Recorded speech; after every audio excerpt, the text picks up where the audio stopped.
नमस्कार साथियों, सभी को जय हिंद, वंदे मातरम। कैसे हैं आप लोग? होपफुली सारे ठीक होंगे। कोई नवीन छात्र या फिर कॉम्पिटिटर मेरे से जुड़े हो तो उनके लिए मैं स्पेशली बता दूं, हम भारत के इतिहास का संपूर्ण अध्ययन अर्थात समग्र अध्ययन की सीरीज चला रहे हैं। आप प्लेलिस्ट में जाकर सारे वीडियोस देख सकते हैं। लगभग 40 के आसपास हम वीडियो क्रिएट कर चुके हैं, जिसमें भारत के इतिहास की एक एक बारीकी का वर्णन है, जो कंपटीशन के लिहाज से काफ़ी महत्वपूर्ण है। इस सीरीज के जरिए आप हर कोई एग्ज़ाम दे सकते हैं आसानी से और काफ़ी अच्छे खासा स्कोर कर सकते हैं कंपटीशन एग्ज़ाम में। देखिए दोस्तों, हमारी चर्चा चल रही थी और वह विशेष तौर से चर्चा थी गुप्तोत्तर काल में। और गुप्तोत्तर काल में एक महत्वपूर्ण शासक जिसका नाम है हर्षवर्धन। पिछली वीडियो में मैंने चर्चा की थी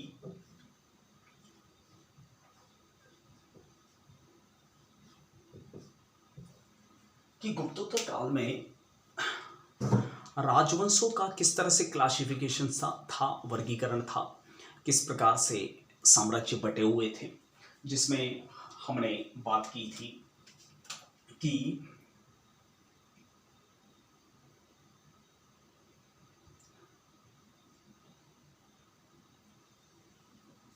इस अखंड आर्यावर्त के अंतर्गत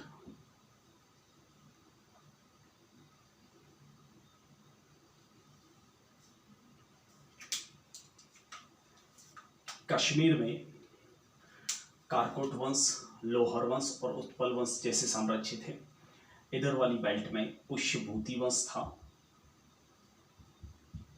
मध्य क्षेत्र में मोखरी वंश था और बंगाल क्षेत्र में गोंड वंश था।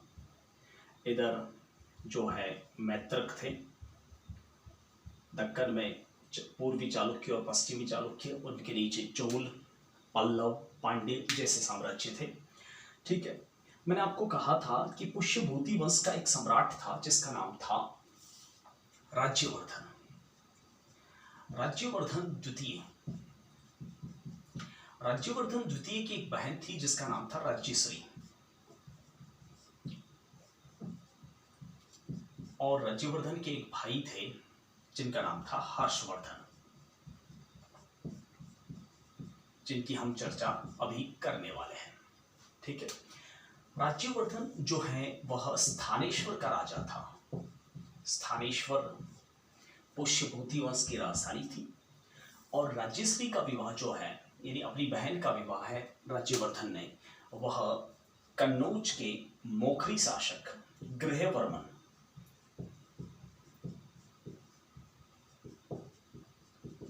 मोखरी वंश के राजा गृहवर्मन से करवाया था।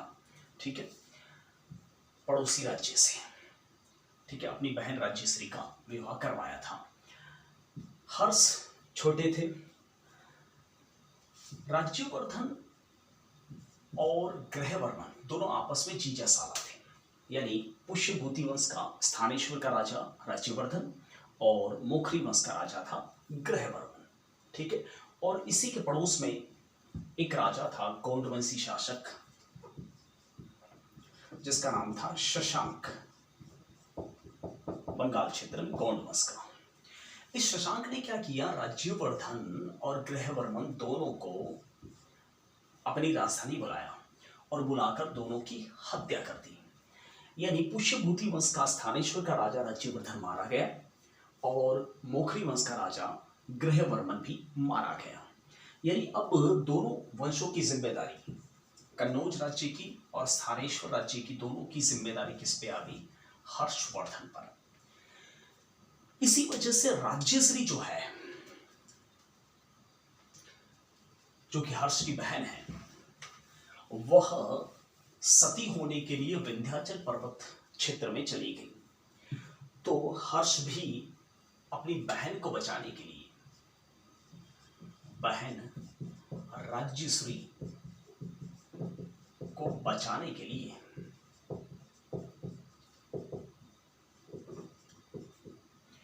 विंध्याचल पर्वतों में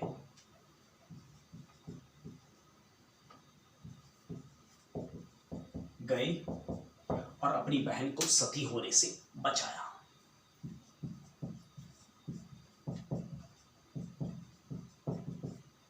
सती होने से बचाया, ठीक है। और साथ ही साथ अपने भाई और जीजा की हत्या का बदला लेने के लिए सेनापति भंडी को शशांक के विरुद्ध भेजा और शशांक को युद्ध में सेनापति भंडी ने मार गिराया। इस तरह से पूरे उत्तर भारत के स्वामी बन गए थे हर्ष। और हर्ष ने राजधानी स्थानेश्वर से कन्नौज स्थानांतरित की। हर्ष ने राजधानी स्थानेश्वर से कन्नौज बनाई। कांस्टेबल 2017 राजस्थान में सवाल पूछा गया था कि हर्षवर्धन की राजधानी कौन सी थी। उत्तर था कन्नौज। देखिए, कन्नौज है वर्तमान उत्तर प्रदेश में है। इसका पुराना नाम था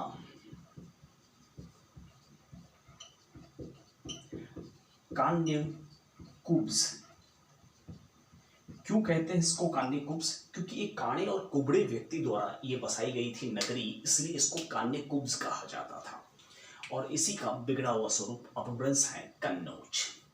मैंने आपको कल वाले वीडियो में ही कहा था कि हर्षवर्धन जो है वह एक शक्तिशाली सम्राट जरूर है, लेकिन उन्होंने युद्ध नहीं किए थे, ठीक है।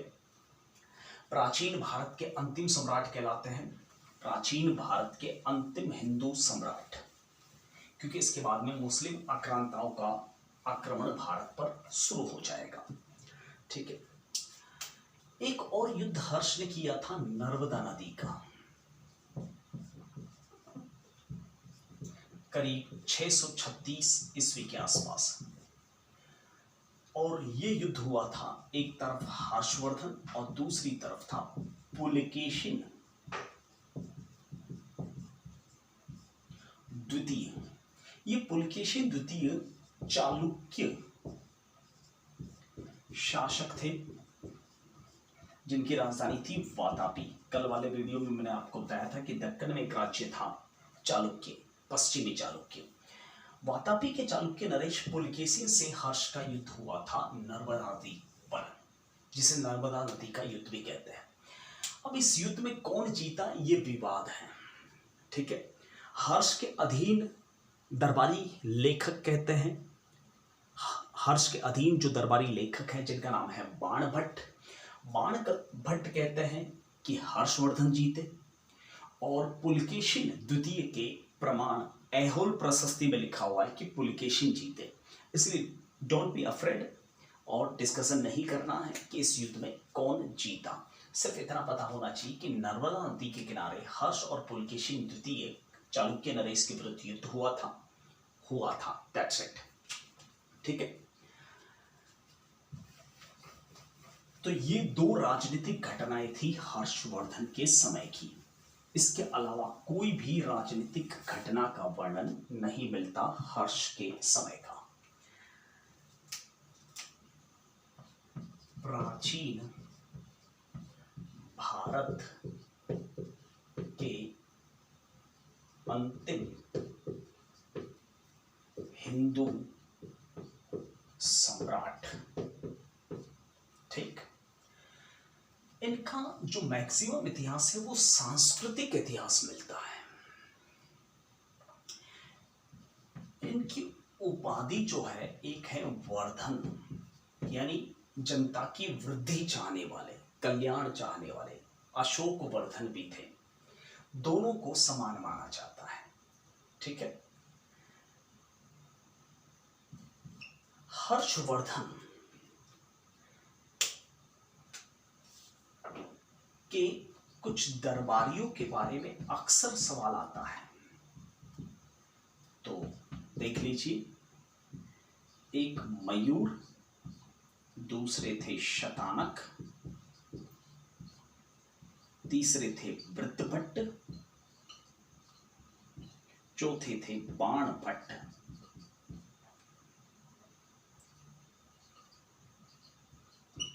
ये प्रमुख दरबारी लेखक हर्ष के समय मिलते हैं। ठीक है, 2019 फर्स्ट ग्रेड लेक्चरर परीक्षा में फर्स्ट पेपर में पूछा गया था कि निम्न में से हर्ष के कौन दरबारी नहीं है, और इसकी जगह हटा के डाल दिया था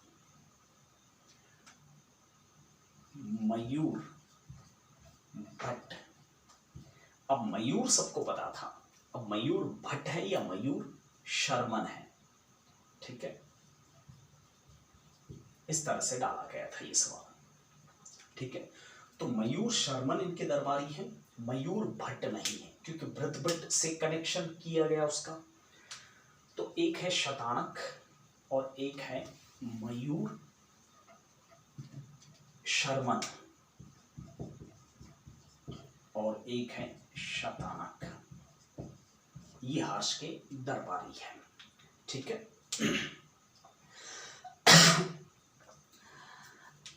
इन ऊपर वाले 3 लेखकों की पुस्तकों की डिटेल्स नहीं मिलती, लेकिन बाणभट्ट की कुछ पुस्तकों के बारे में अक्सर सवाल आता रहता है। 2 पुस्तकें तो हर किसी को पता है, हर्ष चरितम और कादंबरी। ठीक है, हर किसी को पता है। तो देखा देखी ऐसे दरबारी पूछे हैं तो पुस्तकों के बारे में भी पूछा जा सकता है। एक है काव्य चातुर्य, चौथी पुस्तक जो गाइड में तो मिल नहीं सकती, और एक है चंडी शतक। बाणभट्ट की 4 पुस्तकें हैं। ठीक है, हर्षचरितम, कादंबरी, काव्य चातुर्य और चंडी शतक। देखिए, हर्ष भी स्वयं अच्छे लेखक थे।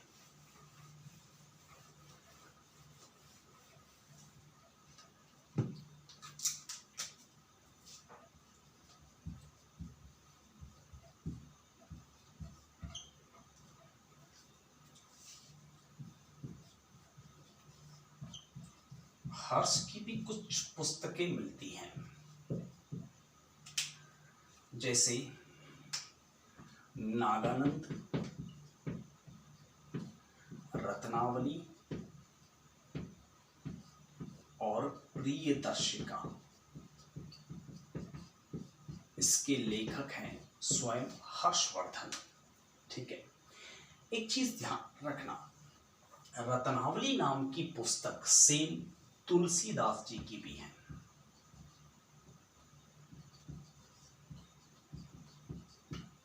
और तुलसीदास जी जो हैं अकबर के समकालीन थे,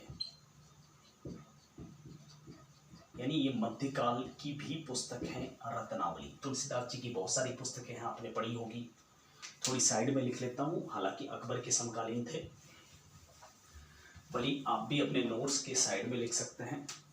तुलसीदास जी की एक पुस्तक तो सब लोगों को पता है, और वो है रामचरित मानस। ठीक है, एक और पता होगी आपको, और वो है विनय पत्रिका। इसके अलावा जानकी वल्लभ, मालती माधव, कवितावली, दोहावली, रत्नावली, अभी अभी चर्चा की थी, वली वली है तुलसी। ठीक है, ऊपर वाली पता होगी, लेकिन अक्सर जो पता होता है ना वो नहीं पूछते हैं, तो थोड़ा इधर भी ध्यान दीजिएगा।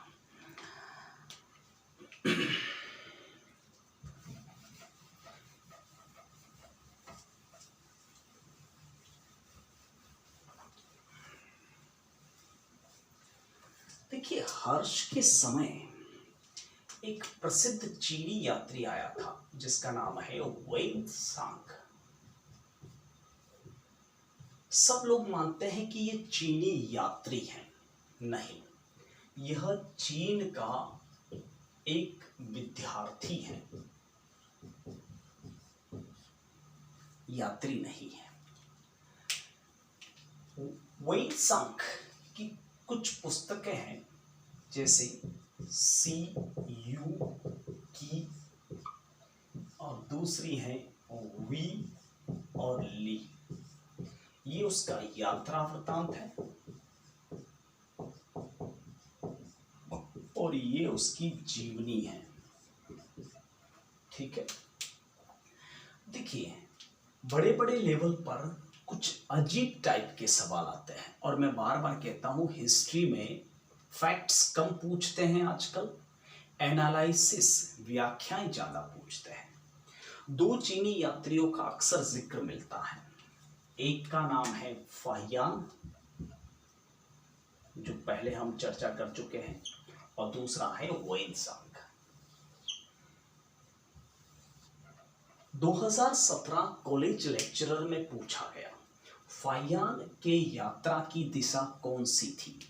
दिशा पूछी गई तो मैंने आपको बताया था, फाहियान तक्षशिला से होते हुए ताम्रलिप्ति की ओर गया था। यानी दिशा कौन सी थी? पश्चिम से पूर्व की ओर।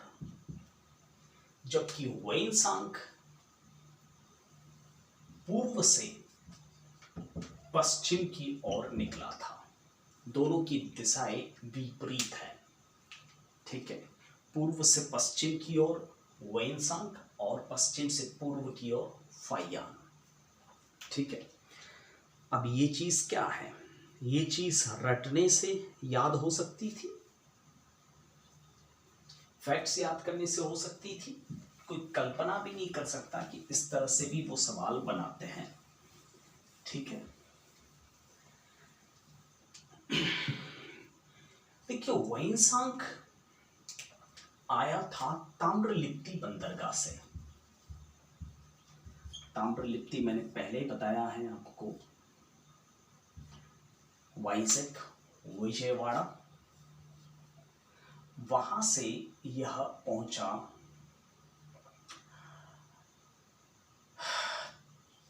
पाटलिपुत्र, और पाटलिपुत्र से मथुरा,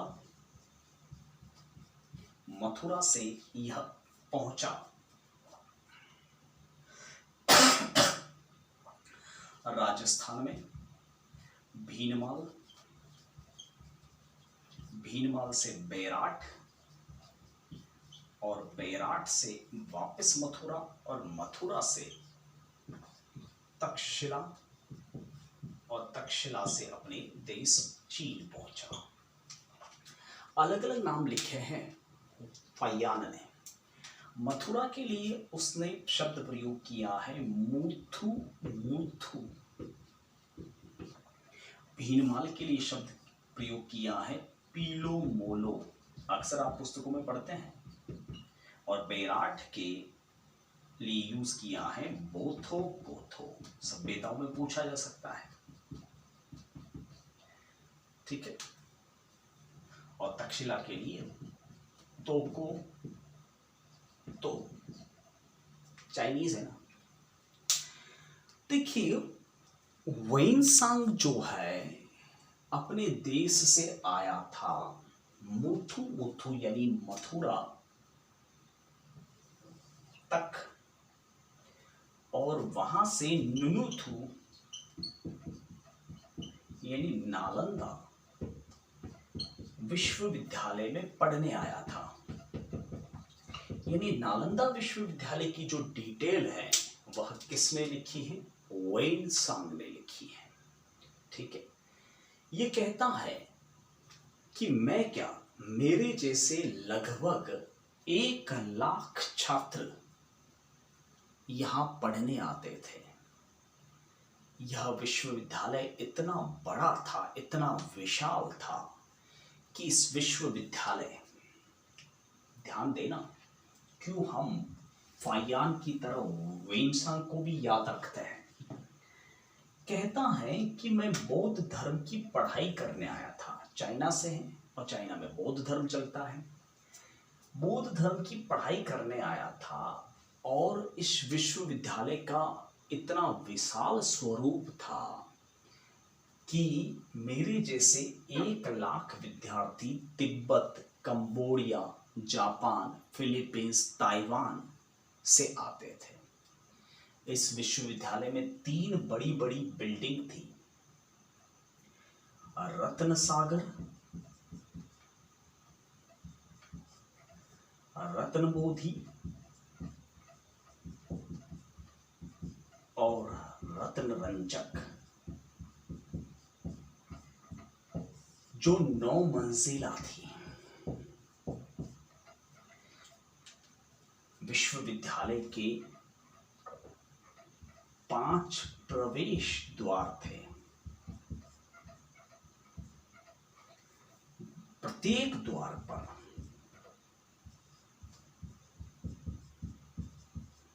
6 द्वार पंडित बैठते थे, यानी 6 बार प्रवेश परीक्षा होती थी। एक द्वार पर 6 पंडित है तो 6 बार प्रवेश परीक्षा देनी होती थी। एंट्रेंस टेस्ट, तब जाके एडमिशन होता था। ये था भारत का ज्ञान। स्वयं लिखता है कि मैं भी पास नहीं कर पाया था प्रवेश परीक्षा, इसलिए नुनुथु से मुथु मुथु होते हुए पीलो बोलो के रास्ते से बैराट पहुंचा। यहाँ एक स्तूप के दर्शन किए। आपको भी पता है वेनसांग बैराट आया था, स्तूप के बारे में लिखता है। और फिर गया, ये बौद्ध हैं तो इनके भगवान कौन है? गौतम बुद्ध। दर्शनों के लिए शायद आया हूं, मन्नत मांगने, पास करवा दो। प्रवेश परीक्षा दी, पास हो गया। 12 वर्ष तक अध्ययन किया और 2 वर्ष तक अध्यापन करवाया, यानी 12 साल तो पढ़ाई की और 2 साल पढ़ाया भी। और उस समय बताता है कि उस समय भारत के सम्राट हर्षवर्धन थे। कन्नौज में एक महाधर्म सम्मेलन हुआ था जिसकी अध्यक्षता भी मैंने की थी, बौद्ध धर्म का सम्मेलन। वेनसांग लिखते हैं कि इस धर्म सम्मेलन की अध्यक्षता मुझे स्वयं हर्षवर्धन ने सौंपी थी। हर्षवर्धन एक ऐसे सम्राट थे जो हर रविवार को जनता के बीच खुल के अपना सारा धन लुटाते थे। इतने लोकप्रिय सम्राट थे, कुछ भी अपने लिए नहीं रखते थे, सादा जीवन, उच्च विचार, जनता के लिए जीते थे। ये लिखता है कि जब मैं वापस लौटा तब मैंने गलती से अपने बैग में, मजाक कर रहा हूं, बैग तो नहीं था, गलती से अपने पास कुछ पुस्तकें रख ली थी। यहाँ की टीम, इस विश्वविद्यालय की टीम मेरे पास आई चाइना से और उसका फाइन लिया और वो बुक मुझे वापस जमा करवानी पड़ी। ये था भारत का ज्ञान। इस विश्वविद्यालय के बारे में कहा जाता है, कहा क्या जाता है, एक लेखक है जिसका नाम है मिन्हाजुद्दीन सिराज जुजानी, पूरा नाम है, जिसे शॉर्ट में मिन्हाज कहते हैं। पुस्तक है फतवा ए जहादारी। मिन्हाज लिखता है कि इस विश्वविद्यालय को 1193 ईस्वी में गौरी का एक सेनापति था जिसका नाम था बख्तियारुद्दीन खिलजी। उसने इस पर आग लगा दी ध्यान से सुनिए मेरी बात। सिराज लिखता है, आग लगा दी बख्तियारुद्दीन ने, गोरी के सेनापति ने। 1 महीने तक इसके पुस्तकालय से आग बंद नहीं हुई थी। 1 महीने तक आग जलती रही। अंदाजा लगा लीजिए पुस्तकें कितनी थी। 1 लाख विद्यार्थी आते थे पढ़ने, वो इंसान जैसे हैं। दोस्तों, ये था भारत का ज्ञान। इसलिए शायद भारत को विश्व गुरु कहा जाता है। नालंदा, तक्षशिला जैसे विश्वविद्यालय थे। तक्षशिला में चाणक्य जैसे, प्रसेनजीत जैसे, जूलियस सीजर जैसे, अरस्तु जैसे विद्वान पढ़े हैं। ये वो अरस्तु हैं जिसका चेला था सिकंदर। ये वो अरस्तु हैं जिन्होंने दुनिया को ज्ञान बांटा। तो ज्ञान लिया कहां से? हिंदुस्तान से। और अपने आप को बड़े कहते हैं। एक बेवकूफ, शाना डेढ़ होशियार इस तक नालंदा को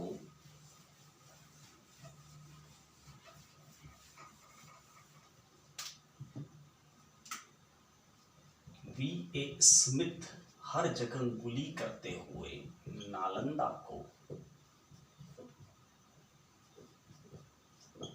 भारत का ऑक्सफोर्ड कहता है, क्योंकि ऑक्सफोर्ड तो उसके देश में है ना। एक काम करना, आज वीडियो देखने के बाद ऑक्सफोर्ड विश्वविद्यालय का एरिया देख लेना, बिल्डिंग देख लेना, विद्यार्थियों की संख्या देख लेना। नाखून के बराबर नजर नहीं आएगी इसकी ऑक्सफोर्ड।